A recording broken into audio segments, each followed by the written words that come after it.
നിൽക്കുന്നതെങ്കിൽ നക്ഷത്രം ഏതായിരിക്കും?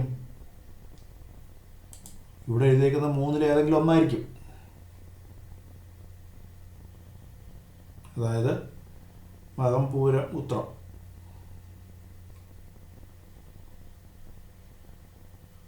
മനസ്സിലായില്ലേ? സംശയമുണ്ടോ?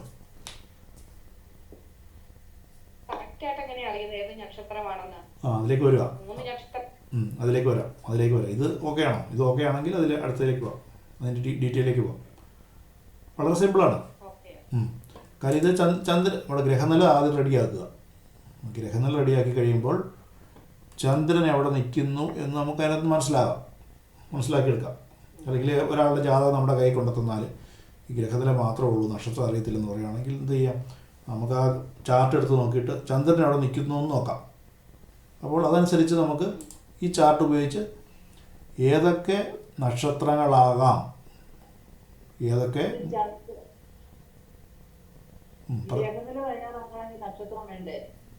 വേണ്ട, ഗ്രഹനിലയ്ക്കകത്തു നിന്നാണ് നക്ഷത്രം ഉണ്ടാക്കുന്നത്. അതാണ് നമ്മൾ ഗ്രഹനില ആദ്യം പഠിച്ചത്.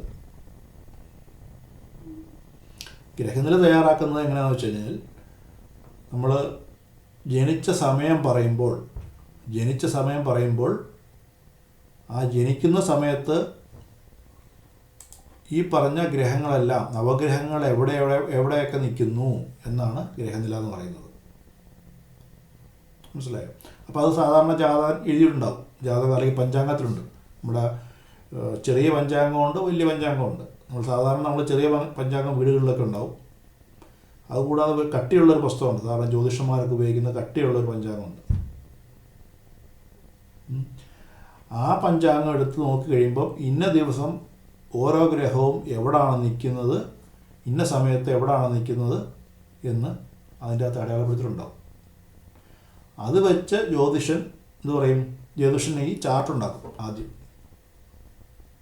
ഈ പറഞ്ഞ പോലെ ഇപ്പോൾ ഈ പറഞ്ഞ ഡേറ്റിൽ ഇപ്പോൾ ജൂൺ 11, 1985 ആണ്.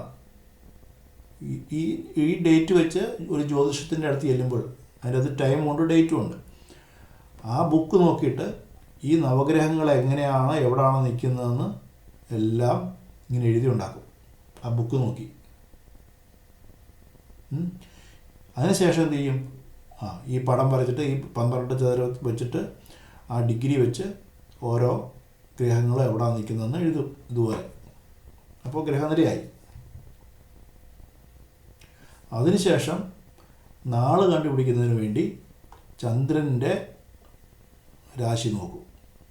ചന്ദ്രൻ ഏത് രാശി അല്ലെങ്കിൽ ഏത് കൂറിലാണ്, രാശിയും കൂറെന്ന് പറഞ്ഞാൽ ഒന്ന് തന്നെയാണ്, രാശി എന്ന് പറഞ്ഞാലും കൂറെന്ന് പറഞ്ഞാലും ഒന്ന് തന്നെ. ഏത് കൂറിലാണ് അല്ലെങ്കിൽ ഏത് രാശിയിലാണ് ചന്ദ്രൻ നിൽക്കുന്നതെന്ന് നോക്കും.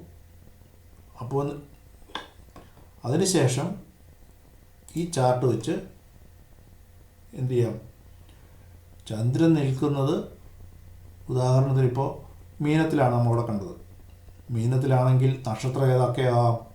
പൂരുരുട്ടാതിയാകാം, ഉത്രട്ടാതിയാകാം, രേവതിയാകാം. ഇതിലേതെങ്കിലും ഈ 3 നക്ഷത്രങ്ങളിൽ ഏതെങ്കിലും ഒരു നക്ഷത്രമായിരിക്കും ആ ജാതകൻ്റെ. ഇനി അപ്പോൾ അത്രയായി.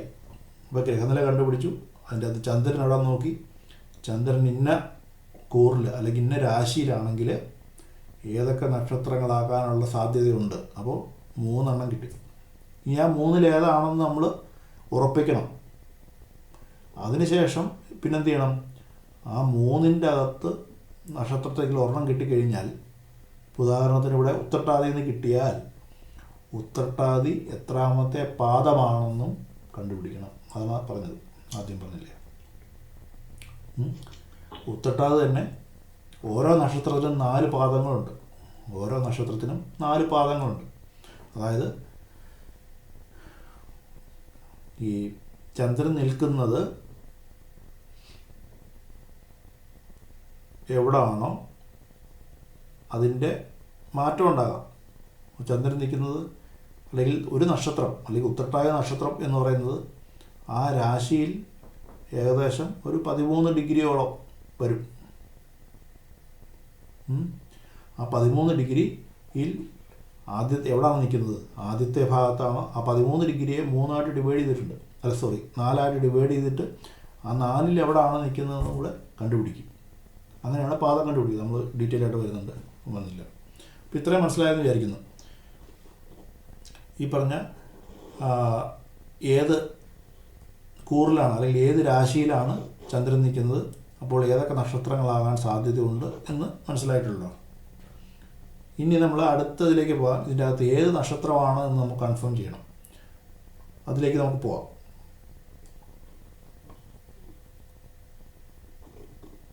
അതിനു വേണ്ടി നമ്മൾ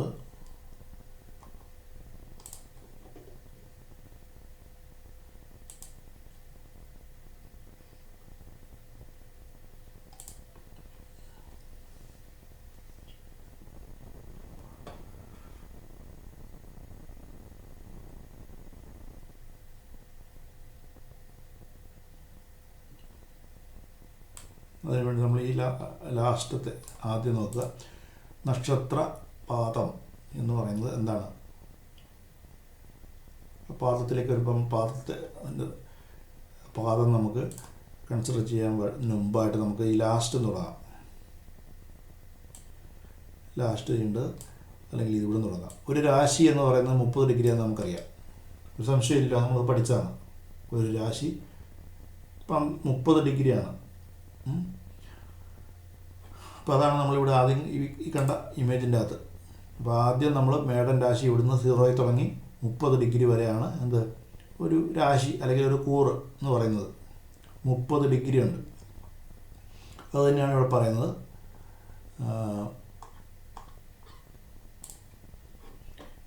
ഒരു രാശി എന്ന് പറയുന്നത് 30 ഡിഗ്രിയാണ്.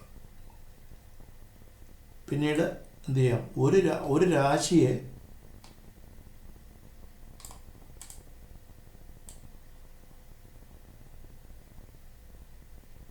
ഒരു രാശിയിൽ 2.25 നക്ഷത്രം ഉണ്ടെന്നാണ് പറയുന്നത്. ഒരു രാശിക്ക് 2.25 നക്ഷത്രം ഉണ്ട്.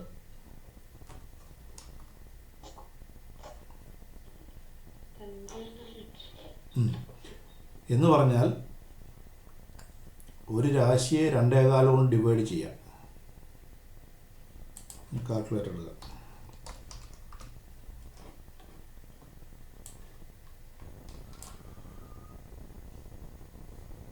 അതായത് 30 ഡിഗ്രിയാണ്. 30 ഡിഗ്രിയാണല്ലോ ഒരു രാശി. ഡിവൈഡഡ് ബൈ 2.25 എന്ന് പറയുമ്പോൾ 2.25 ഈക്വൽ ടു കണ്ടോ 13.3. 13.3 ഡിഗ്രിയാണ് ഒരു നക്ഷത്രത്തിന് വേണ്ടി അലോക്കേറ്റ് ചെയ്തിരിക്കുന്ന ടൈം. അതായത് ഈ ഗ്രഹനിലയിൽ നോക്കുക. ഈ ഗ്രഹനില അല്ലെങ്കിൽ നമ്മൾ വരച്ചേക്കുന്നതിൽ 0 മുതൽ 30 വരെയാണ് എന്ത് ഒരു രാശി. ഇതിൽ ആദ്യത്തെ 13.3 ഡിഗ്രി വരെയാണ് എന്തുള്ളത് ആദ്യത്തെ നക്ഷത്രം വരുന്നത്. അതായത് ആദ്യത്തെ 13.3 ആണ് ഇവിടെ നോക്കുക. ഇതിൽ മൊത്തം 30 ഡിഗ്രിയാണ് ഒരു രാശി വന്നിരിക്കുന്നത്. അതിൽ ആദ്യത്തെ 13.3 ഭാഗമാണ് എന്ത് ആദ്യത്തെ നക്ഷത്രം. ഏതാണ്? അശ്വതി. അശ്വതി നക്ഷത്രം എന്ന് പറയുന്നത് ആദ്യത്തെ ഡിഗ്രി 13.3 ഡിഗ്രി വരെ ഉള്ള സ്ഥലത്താണ് ചന്ദ്രൻ നിൽക്കുന്നതെങ്കിൽ അതാണ് മനസ്സിലാക്കേണ്ടത്. ഇപ്പം ചന്ദ്രനെ കൂടെയാണ് നമ്മൾ നക്ഷത്രം പറയുന്നത്. ചന്ദ്രൻ ആദ്യത്തെ 13.3 ഡിഗ്രിക്കുള്ളിലാണ് നിൽക്കുന്നതെങ്കിൽ അശ്വതി നക്ഷത്രമായിരിക്കും. പിന്നത്തെ 13.3 ഡിഗ്രിക്കകത്താണ് നിൽക്കുന്നതെങ്കിൽ എന്തുവരും? ഏത് നക്ഷത്രമായിരിക്കും? ഭരണി നക്ഷത്രമായിരിക്കും. അതെ, ഭരണി നക്ഷത്രമായിരിക്കും. മനസ്സിലാകുന്നുണ്ടല്ലോ. അപ്പോൾ ഒരു നക്ഷത്രത്തിന് അത്രയും ഡ്യൂറേഷനാണുള്ളത്. അതാണ് മനസ്സിലാക്കേണ്ടത്.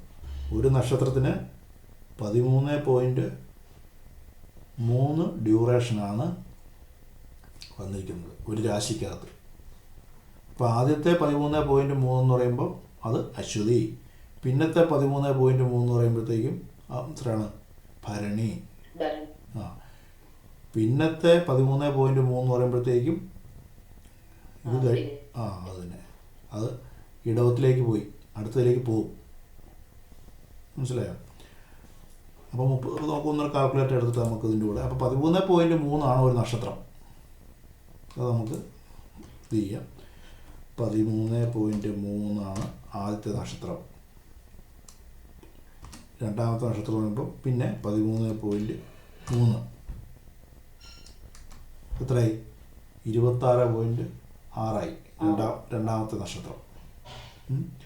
പിന്നെ അടുത്ത നക്ഷത്രത്തിൻ്റെ കൂടെ ആഡ് ചെയ്യുക 13.3 പ്ലസ് അപ്പോൾ എത്രയായി? 39.9 അല്ലേ? അപ്പോൾ ആദ്യത്തെ രാശി കഴിഞ്ഞു. അപ്പോൾ മൂന്നാമത്തെ നക്ഷത്രം എങ്ങനെയാണ് നിൽക്കുന്നത്? ഈ പടം നോക്കിക്കോളൂ. അത് തന്നെ പകുതി, അത് പകുതിയില്ല, മുക്കാൽ ഭാഗം അപ്പുറത്ത് പോയി. നിങ്ങൾ കണക്ക് കൂട്ടി നോക്കിയാൽ മതി. അതെ 30 ഉള്ളൂ. നമ്മൾ എന്ത് ചെയ്തു? ആദ്യത്തെ 2 നക്ഷത്രം 26.6 26.6 ആയപ്പം അശ്വതിയും ഭരണിയും കഴിഞ്ഞു. പിന്നെ എത്ര ഉണ്ട് ആ കോളത്തിൽ?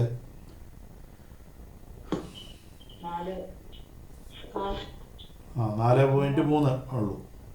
സോറി 4 3.3 ഉള്ളൂ. അതെ 3.3 ആ കോളത്തിലുള്ളൂ. അപ്പോൾ അത്രയും ഭാഗം മാത്രമേ ആ നക്ഷത്രത്തിൻ്റെ 3.3 മാത്രമേ എവിടെ ഉള്ളൂ? ആദ്യത്തെ രാശിയിലുള്ളൂ. മിച്ചം വരുന്ന 10 ഡിഗ്രി, പിന്നെ 10 വരുന്നത്. മിച്ചം വരുന്ന 10 ഡിഗ്രി, അതായത് മൊത്തം 13.3 അതിൽ 3.3 ആദ്യത്തേക്ക് പോയി, ബാക്കി 10 ഡിഗ്രി എവിടെ പോയി? അടുത്തതിലേക്ക് പോയി. അടുത്തതിലേക്ക്. അതാണ് ഈ കാണുന്ന സംഭവം. ഇപ്പം ഇവിടെ അശ്വതി 13.3 ഇവിടെ പ്ലസ് ഭരണി 13.3 വന്നു. പിന്നെത്ര ഉണ്ട്? അപ്പോൾ 26 അത്രയായി, 26.6 ആയി. പിന്നെ 3.3 മാത്രമേ ഇവിടെ ഉള്ളൂ. കാർത്തിക ഇവിടെ ഉള്ളൂ. 3.3 എന്ന് പറയുന്നത് എത്രയാണ്? ഒരു നക്ഷത്രം ഉണ്ട്. ഒരു നക്ഷത്രം എന്ന് പറയുന്നത് എത്രയാണ്? 13.3 ആണ് ഒരു ഫുൾ നക്ഷത്രം. അതിൻ്റെ അകത്തുനിന്ന് 3.3 പോയി കഴിഞ്ഞാൽ അല്ലെങ്കിൽ അതിന് 3.3 എന്ന് പറയുമ്പോൾ എത്രയാണ്?